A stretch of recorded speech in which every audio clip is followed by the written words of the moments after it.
guys, welcome to another episode on Andertons TV. Today it is my massive pleasure to have Mark Agnesi from Gibson. Thank you for having me, man. And many other YouTube adventures on the show. Yes. It's very cool to have you on. Happy to be here, man. I'm so happy for you that you've clearly ended up working for a company that you've loved all your life. But let's go back to baby Mark. Yeah. And talk about, what was it that got you into guitars in the first place? Well, my dad worked in radio, in rock radio.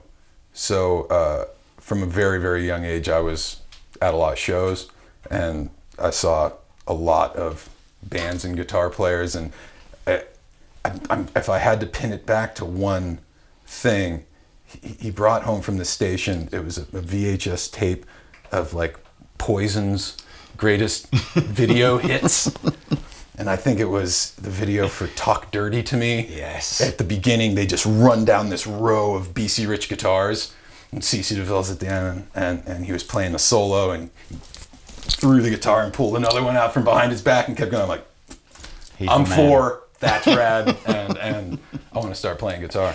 You sound like you would have a great voice to be a rock DJ as well. Is it an Agnesi trait? That I think it must just be. What was the station name? Well, he had a variety of stations. My dad's actually in the Broadcasting Hall of Fame. Cool. But he hasn't been on air for a long time. He kind of got into the back end of radio and stuff. But there was a lot of classic rock stations and country stations and jazz stations. Could we get a snip, if you like, straight to camera? Could you get you're listening to Andertons and then at something, but in like a proper Agnesi? This is Mark Agnesi, and you're listening to Andertons TV. You gotta get that. Yeah, get the bass in the voice. That's how the professionals do it. Absolutely. Yeah. So, 4 years old. Where did you grow up? Because you're not. I grew up in a small town in Northeast Ohio called Wadsworth, Ohio, which is like a suburb of Akron, Ohio. Right. Which is actually a great rock town. A lot of great rock bands came out of the Akron, Cleveland area. And how long was it before your first? You've seen this band, you've kind of got the bug. Did your dad just get you a guitar straight away? No. So there was a store called Akron Music, which was right. Did you guys have TJ Maxx out here? Yeah. TK Maxx. Oh, different name. Basically cheap clothes. Yeah. There was the shopping center. That there was a TJ Maxx, and then there was Akron Music was like right next to it. And my mom would always go into TJ Maxx, and I would always like sneak away and go into the music store. And I was maybe 6 or 7 years old. They probably hated to see me go in, and but I would just walk around. And I love to hear the sales guys talk, and just be kind of just around the conversation about all this stuff and look. And that was where I saw my first Carina Flying V from the 80s there, and it was like at that particular time it was like the late 80s, early 90s.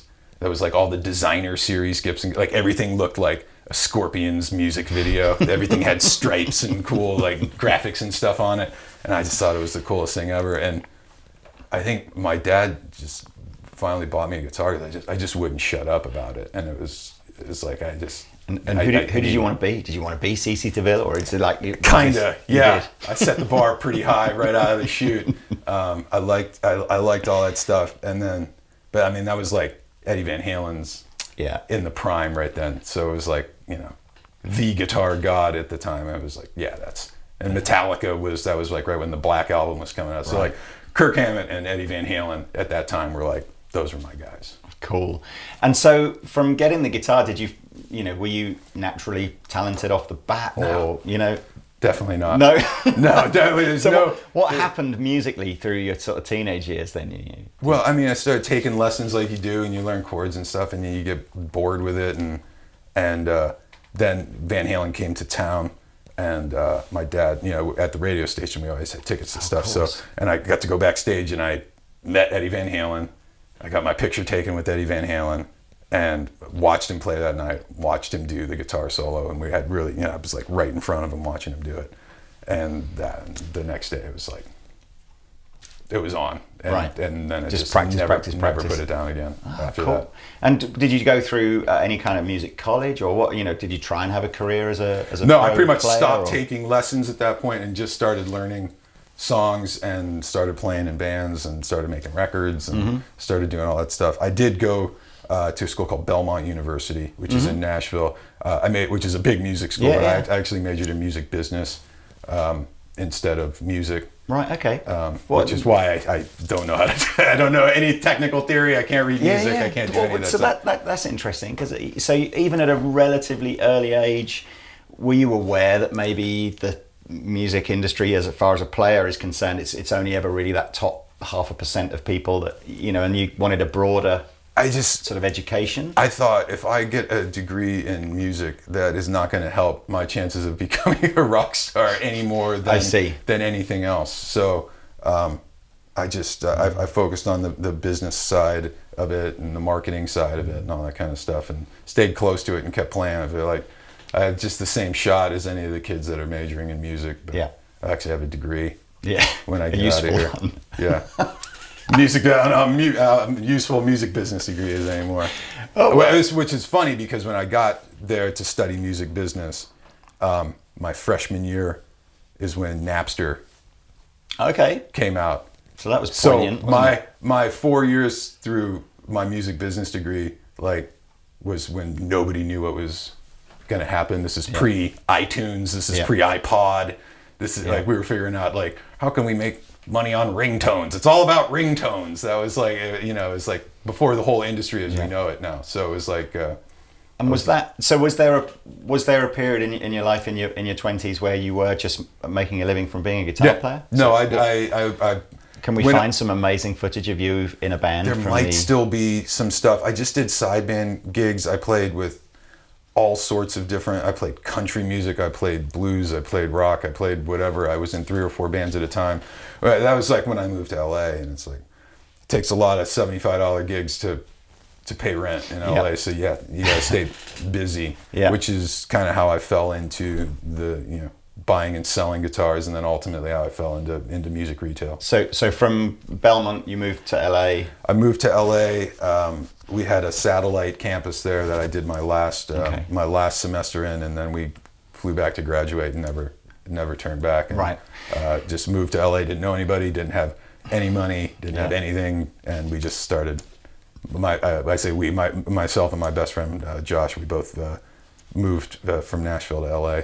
So what was the transition then between sort of thinking you might try and forge a career as a guitar player, but then beginning to realize that maybe your talents lie elsewhere, and as you say, you started getting into the buying and selling. How did that happen? I got my first music retail job at a store which is no longer there, called West LA Music. Is that not there anymore? I thought that's quite a famous store. It was at the time. I got a job at the guitar department. I ended up becoming the manager of the guitar department. And my whole point of working in retail was, if I work in a guitar store, I'm going to meet some other people, and that's how I'm going to get in. And it worked. And after a couple of years, I had enough sideman stuff going. I'm like, this is it. I'm done. Okay. I'm out. I'm going pro. Yeah, good for you. And that lasted, 6-7 months of I need to figure something else out. So that's when I kind of started getting into the buying and selling and flipping as kind of just a way to supplement my income on the side. And then the main artist I was playing with called it quits, and that was right around the time I was trying to find a gig, and on Craigslist it was vintage guitar expert looking for in the Valley, and I was in the Valley it was Norm's. Right. And I went in and I knew nothing about vintage guitars. Oh, okay. So all the stuff you've been buying and selling before was all just recent, new stuff. Yeah.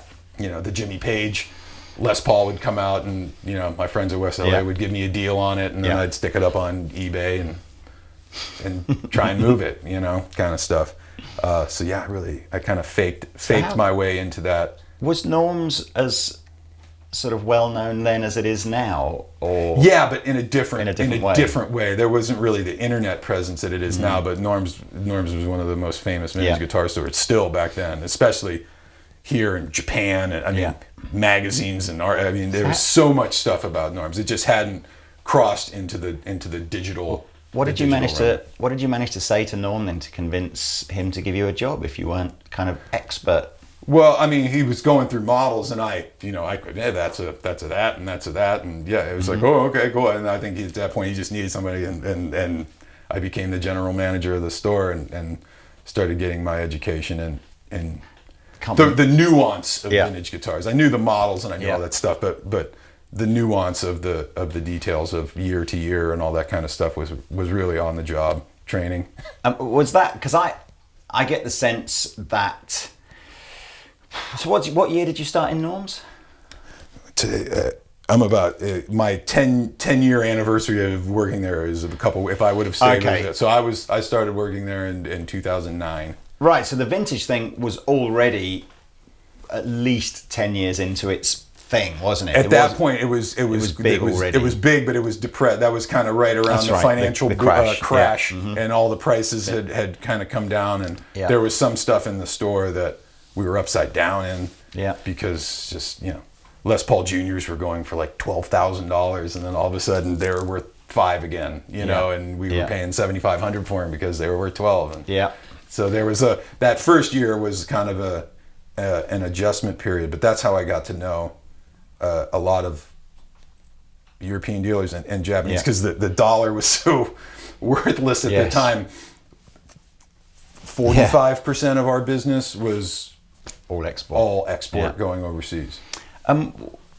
So what was it about can you remember, your early days at Norms, and just what was it about Gibson that stood out over, all the other vendors and Martins or whatever that you were buying and selling? That it's just a level of see, I don't want it to sound like negative about other things, but there's just a level of craftsmanship in comparison where especially on vintage guitars, when you look and you see that the carve on the top and the dish around the outside, and you see all of the different things and how they age. And my first day on the job, Norm pulled out a Sunburst Les Paul. It was the first time I ever got to play a real Sunburst Les Paul. I ended up selling it to Joe Bonamassa about 8 years later, but it was like the mintiest burst that I've still ever seen. All the tags, everything in the case, and I got to play my first Sunburst Les Paul there, and then hundreds of 335s and 345s and 330s and everything, and it's just they really, in my opinion, in my humble yet informed opinion, are just really the most incredible guitars that were ever built. Well, and I kind of like the fact that the journey. It's always great, I think, some kids grow up wanting to be train drivers or footballers or whatever like that, but it's kind of cool to sort of see this journey of just, you didn't end up at Gibson and then start liking them because that was the job, It's been a pretty much a lifelong obsession with the company. I couldn't afford to buy one. My I don't think many people working in guitar stores. my wife, actually my girlfriend at the time, but locked that down. But our very first Christmas, she bought me a '57 Gold Top for Christmas. She's a keeper. Lock that down, and I still have it. It's still the benchmark guitar. I've probably had 25 other Gibsons since then, but it's still that one's still nice. Doesn't keep me from buying more. Or pursuing or questing for something more, but that is the benchmark guitar. I've still yet to find one that gets better than that one. What were some of your favorite times at Norms, and also as well, how did you? Because you were one of the early adopters of YouTube to promote Norms, so the whole thing started with the reality TV boom. We had a bunch of companies kept approaching us about doing a reality show. We actually had 3 different production companies film like what they call a sizzle reel to take to networks. One of the last ones we did was really cool. We went to Steven Seagal's house in Arizona because he has he has a lot of celebrity-owned guitars, but he has Jimi Hendrix's, one of Jimmy's Fender Jazzmasters. Right. So part of the thing on the show was we were going to go authenticate this Jazzmaster. But I was at Stevens. I played that Hendrix guitar. I played Albert King's Carina Flying V. I played the Lucy Flying V. I played Gatemouth Brown's leather-covered reverse Firebird or non-reverse Firebird. I mean, there was so much stuff. There, that was one of the coolest things. So yeah, we kept making all of these shows, and it just wouldn't get picked up. Right. So then somebody who was we're in LA, a lot of our customers were film and TV producers, not just rock stars, but a lot of industry people. And someone says, well, why don't you guys just do it yourself, start your own channel? Yeah. And we're like, how do you do that? No, we didn't know how to do that. So, I mean, we just started making videos, and a lot of it was when a celebrity would come in, which was often, we would, we make a video, and for whatever reason, people would say yes, and we started doing that, and that started to take off. And there was a few years of that before Guitar of the Day ever really became a thing. And what it became was not what I intended. My goal was like, it was supposed to be called 60-second sales pitch. Yes. And I was like, I'm going to talk about it for 30 seconds, and then I'll play the guitar for 30 seconds. Yeah. And this is still when Instagram was only 15-second video. Yep. And when that changed to 60 seconds, that's when everything kind of changed, because everybody was always complaining, oh, I wish you'd talk about it more. I wish you'd play it more and go through all this stuff. And then when Instagram became 60-second, it's like, okay, well, then we can do this a little more long form, and then we can make a 60-second edit for YouTube. But my focus was, it has to be every day, and it has to be at the same time every day, and it has to just be a consistency that at 6 o'clock every day, a new episode will go up, and we can't miss it. Which, to my own detriment, that ended up being, I set that whole thing up to just kill myself. But it was, I mean, did it instantly have the impact on sales? Would you literally do the Guitar of the Day and then that was it later that day? Or not at the beginning, but yeah, it did. It turned into that. And That's crazy, once you have several 100,000 subscribers and you have one vintage guitar, it only takes one out of those couple 100,000 people to pull the trigger on it. So, there was a lot of, the second you walk in the next day, the phone starts ringing. How much is it? It's $7,500. Let me think about it. Phone. How much is it? $7,500. I'll call you back. How much is it? $75. I'll take it. And it's gone. Then the guy calls back. You still have anything? It's like, no, man, it's gone. You gotta act fast. That's and great. Then, it was getting to the point where 3 or 4 out of the 5 guitars every week would be gone, the next day. Yeah. When did you? It felt like before towards the end, that maybe you were going to do your own thing and ditch the whole norms thing anyway, or was that? It was never meant to ditch it. It was just going to be. I wanted to try something else, for guitar players to have some other kind of content to watch other than demos, because like my wife doesn't want to watch guitar demos, but if there was a show that was still kind of guitar related but kind of music, I might be able to convince her to watch that. And I figured other people had to maybe be in that, and that's where the Mark Agnesi show came from, which was a horrible disaster. I'm proud of it. I am very proud of it. I think I'm proud of it because of the guests. Yeah. I'm like, the guests that I got to come do, I actually did 8 episodes, 6 of them only got released. I had an episode with Tyler Bryant that never came out, and I had an episode with Adam Slack from the Struts that never came out. But I mean, Jared James Nichols and Daniel Donato and Nick Perry, Taylor Goldsmith, Larkin Poe, and Mrs. Smith, who you guys gotta get Mrs. Smith. Yeah, Mrs. I think Smith we know the guy called Randy Wilcox, who's the guitar player with Mrs. Smith. We know reasonably well. But I think we do. I don't even know if Mrs. Smith comes to the UK, but yes, we'll get that set up. We need to get. But it's like I just wanted to do like a variety show. Yeah. For guitar fans, and at Norm's, you guys have like the production value and stuff. We just had a camera with the mic on front of it, so I was like, we'll do the camera with the mic on front of it. I mean, it works there. We'll do it here, and getting rock stars to come over to your home is tough. So I figured if we knock out all the interviews first, then I can piece together the show and we'll have all the interviews. And we put the first episode up and everyone was like, the sound sucks. You can't hear anything. And it's like, oh, well, we already filmed all 8 episodes of the interview, so like can't really get any better than this. And then it just kind of became like this thing. But I am still proud of it. But it was, It's amazing how fast the production values spiral as you say. And I think because of the nature of the kind of videos that we all are making, I think you get one shot. You get one shot to film it. Yeah. So if later that day or the following day you're running it back and just going, oh, it doesn't sound great, does it? It's like that's what it is. It's so blown it, hasn't it? Yeah. When everybody started, the comments started being about how bad the sound and everything was. I was like, oh man. Well, I'm gonna keep doing it anyway, and because I just had to learn how to do it. But sometimes my ambition is a little greher than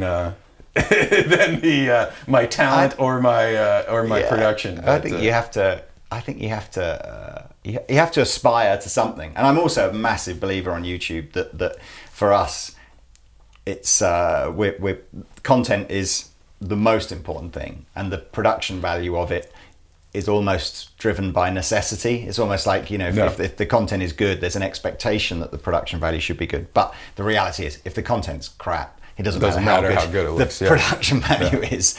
Yeah. It must feel like a massive responsibility now that you're there to manage this deep affection that are they even customers? They cross that line between a fan and a customer, don't they? We call them fans. Yeah. They're our fans because they really do have a vested interest in the success of the company, and there's a lot of people, passion can go either way, and there's a lot of people who passionately dislike the company. Yeah. And it's just, you just have to accept that. And you can't read too far into it, and you can't get upset about it, because everybody gets a voice. And I mean, a lot of the biggest critiques of the thing is about the price, and it's like, it's an aspirational brand. Mm-hmm. Gibson is a high-end brand that, like I said, I was 26 years old when I got my first Gibson. I started playing guitar when I was 7. It took me 19 years to get my first Gibson. Yeah. That's and I think as well that the loudest voices on social media are not representative of what the general public is thinking. It's just they're passionately engaged. It's just whoever wants to shout the loudest about something very positive or something very negative, but we don't find that it's indicative of kind of a mood, if you like, of like a normal mood. But so what was it like then, the day of the phone call? I mean, who was it, JC or Cesar, or who phoned you? Well, back to the guitar of the day thing. Right. Cesar, it was a guitar of the day watcher, and what I like to call a regular victim. I lit up his Amex on multiple occasions. Oh, okay. And we kind of became friends through that, and he reached out to me and said, so something's going to be happening with Gibson, and we're just trying to figure out. I have 2 kids. We were talking about our kids earlier, and retail for me had kind of run its course. I was sick of working on Saturdays. Life happens on Saturdays. There's birthday parties and soccer games and stuff, and it's like my wife was definitely sick of me working on Saturday, and I was doing a show 5 days a week, and I never missed an episode. I hadn't taken a vacation. I still haven't taken a vacation. It's been like 5 years since. I was just like 5 days on, 2 days off, 5 days on, 2 days off, 5 days, and that means her schedule is 5 days on. Yeah. And it was just getting a lot. And so I reached out to Cesar and said, what do you got for me, man? What? And I think it kind of took him by surprise a little bit. And it was like, I don't know, just hold tight. Just hold tight. And next thing I know, I'm having lunch with JC and Cesar in Beverly Hills somewhere, and we're kind of just talking about stuff. And then it was right before the NAMM show. Cesar said, why don't you come out to the showroom and check out the new stuff? So I came out and I got to see the new collections, the original collection. I got to play the new Les Paul Standard. And I was like, oh, this is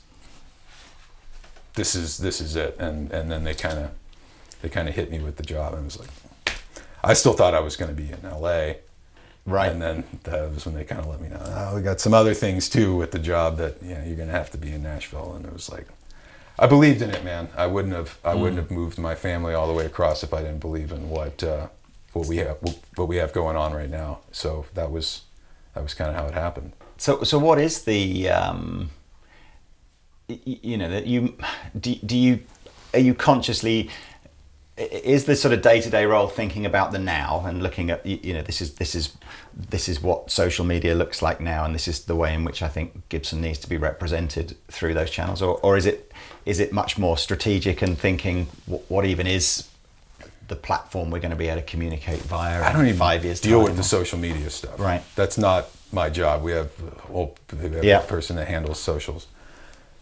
Content is something I've always been interested in, and something that half of my time goes to. So it's just about to the point where we're about to start releasing it. Yeah. We've started with one of the things that I've been producing is this series called My First Gibson, which I was just telling you, like, we've come to find that I'm not the only guy that's got a crazy story about how I got my first Gibson guitar, and almost everybody who has one, that first experience of getting one is a fairly significant moment in their life. So we've started kind of capturing not just our artists, but actors, you know, movie stars, professional athletes, chefs, people who are guitar collectors, guitar buyers, and we've been kind of cataloging everybody's stories of how they've got their first Gibson. I mean, we've had people break down in tears telling the story. I mean, it's highly emotional stuff. So that's one of the series that we started with, and I've got 3 or 4 other things that are in the works that are about to start coming out that, again, to just content, most all the content I'm doing has absolutely nothing to do with selling Gibson guitars. Yeah. You would, if you didn't know that Gibson was making it, you'd have no idea that it had anything to do with trying to get people to buy Gibson guitars. Yeah. So I think a bigger part of it is just, Henry wanted it to be a lifestyle company, and he thought that would be a lifestyle company by buying consumer audio brands. I think we're going to become a lifestyle company through content, right? And then build great guitars, you know, and back it up. So that's kind of. So what's the other 50% of the role then? The other 50% of the role, I can't talk about yet. There's something we still haven't released it yet, but it's. Do you work for Fender in the other 50%? No, that's just with a wig on or something. I do have a role in a little bit of product development stuff and marketing things, and they have me in a lot of that stuff too. And I've spoken up about a few things, and there's some things in the pipeline that are really, really cool that I'm very, very proud of. But there is something in Nashville that I'm working on that.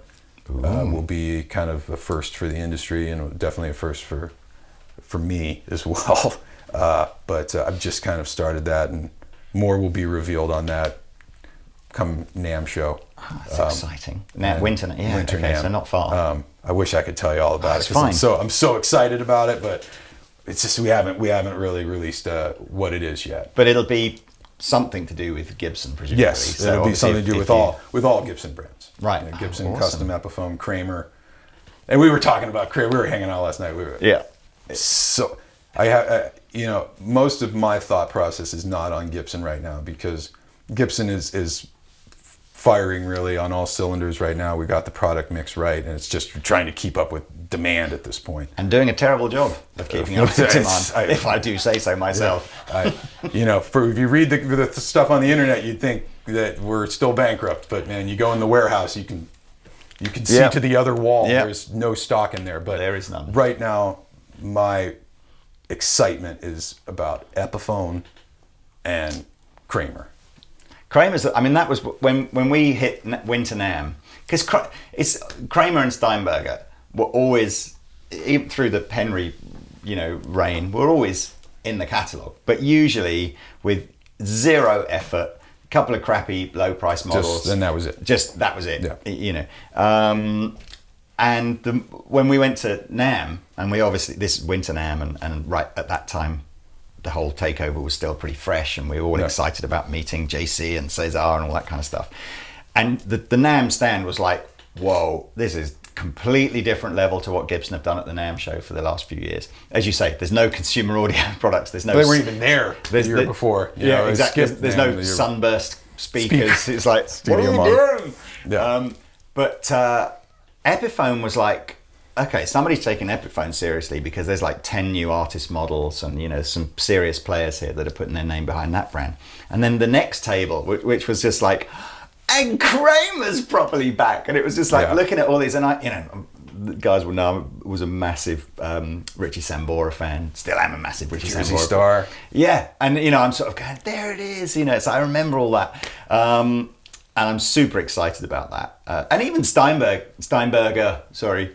You know, you're sort of looking at going, God, you know what, it's like, we were talking last night, it's like the headless thing in that progressive kind of metal kind of stuff is just massive. And yet, there it is. There's Steinberg, the original headless design that just needs a couple of tweaks to the body shape, you know, but not ergonomically, like functionally, it's got the fantastic bridge. It's the, you know, that. So I'm excited, you know, and that's all it really needed was it just needed a bunch of real guitar fans with a vision to get behind this wheel again at Gibson and go. Yeah. Did you keep Valley Arts or did that go? Valley Arts is no longer part of the mix right now. Because that was the only other brand that I just felt, again, it was never massive, was it, Valley Arts? But it had a boutique-y kind of appeal, but Gibson didn't do anything with that. Yeah. Epiphone, I'm so excited about. Right. It's, people don't understand Epiphone, and it's our own fault, or the way that it has been branded, but like, when people think Epiphone, they just think it's like, oh, it's like a cheaper, crappy version of Gibson. And it's like, Epiphone is older than Gibson.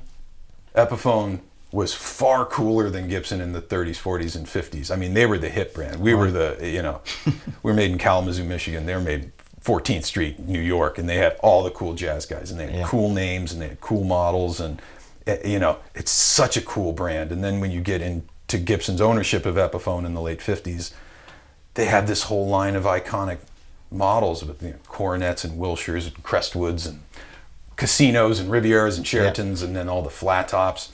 And we had the Rolling Stones played them. Keith played in the Beatles and the Kinks and it's just, we have a whole iconic roster of artists, and nobody, the awareness of Epiphone is low, and we're gonna change that. I think everybody, probably 40 years or younger, will just go, Epiphone's like Squier, right? Yeah, it's like Fender has Squier. Yeah, and Gibson it's like has Epiphone. They completely don't know the brand story, and the brand story is over a century old. Can I petition for, I've put you on the spot here now, can I petition for Epiphone to be allowed to go like higher up?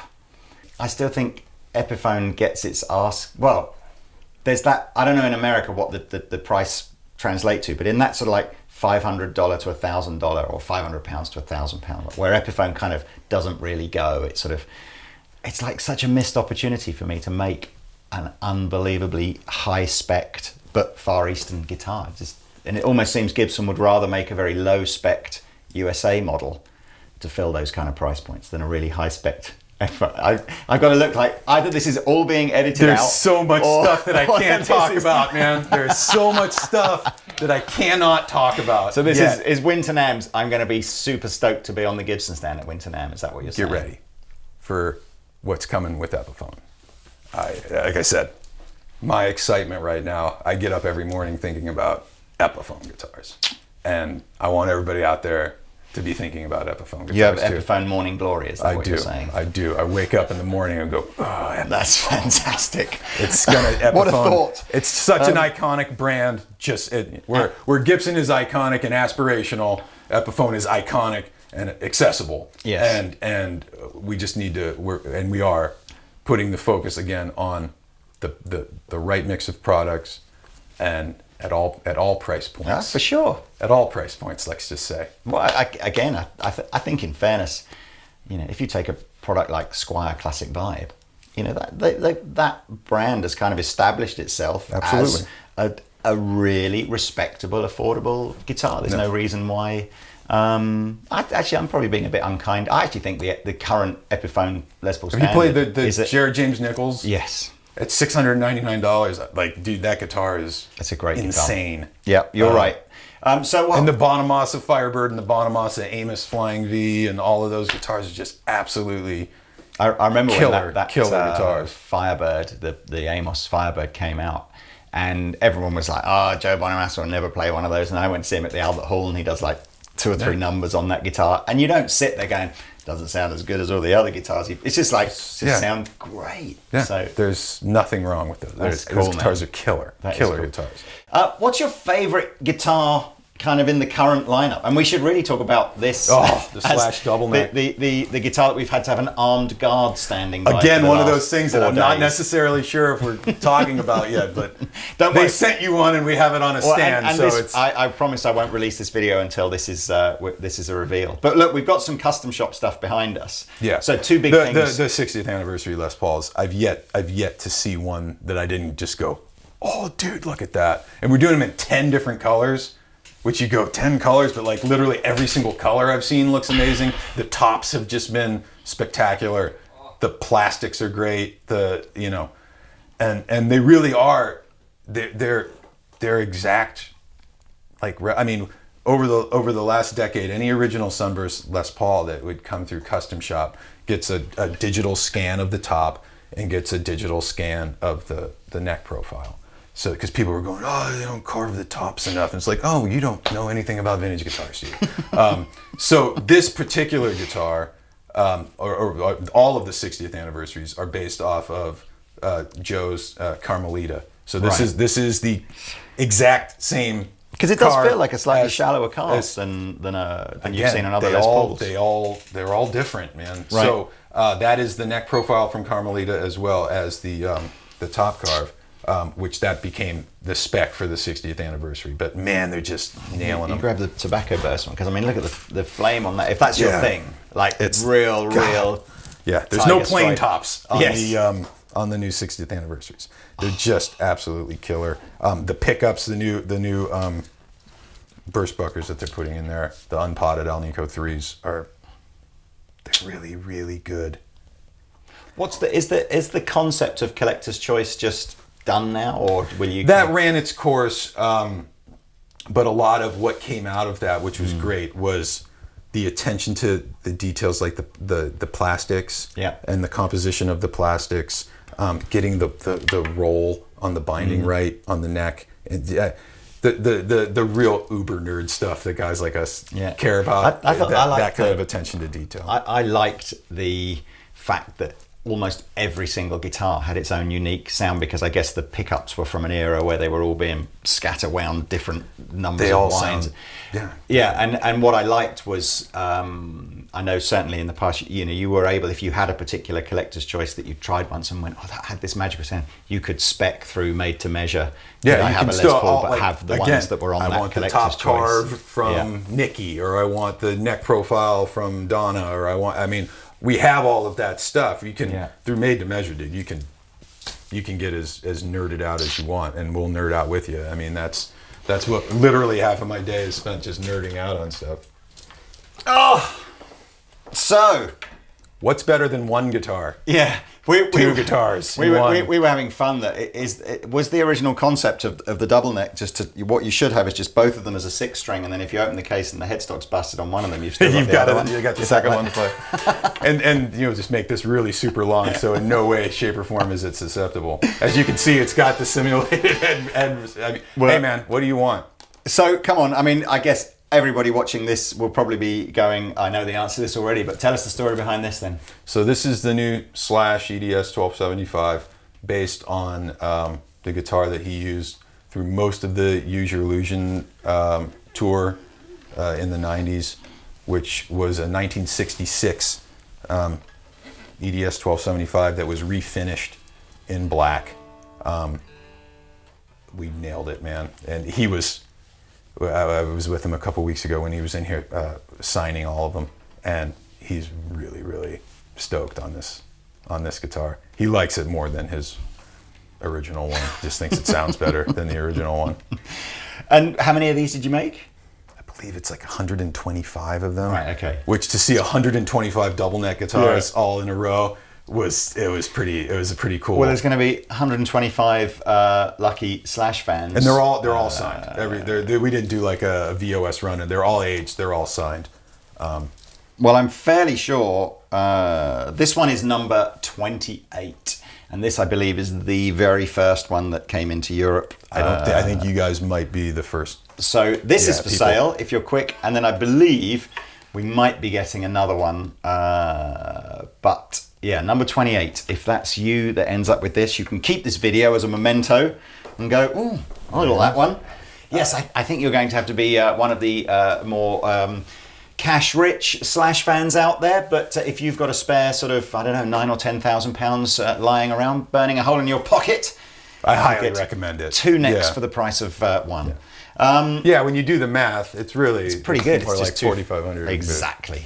Well, look, I think we should just end up with we'll have a bit of a play. But yes, if you could pick one guitar out of the entire Gibson range at the moment, what's the one? Out of USA or out of custom? I'm going to even go... If it's custom, it would be one of the 60th anniversaries. If it's USA, I got to be honest, the TV Special is probably my favorite guitar. I don't know how much they are over here. They're $15.99 in the States. 13, yeah. See, I fell in love with the single pickup SG. We did a bit. SG Junior. We did all the juniors and specials in one kind of video, and the TV Yellow Les Paul.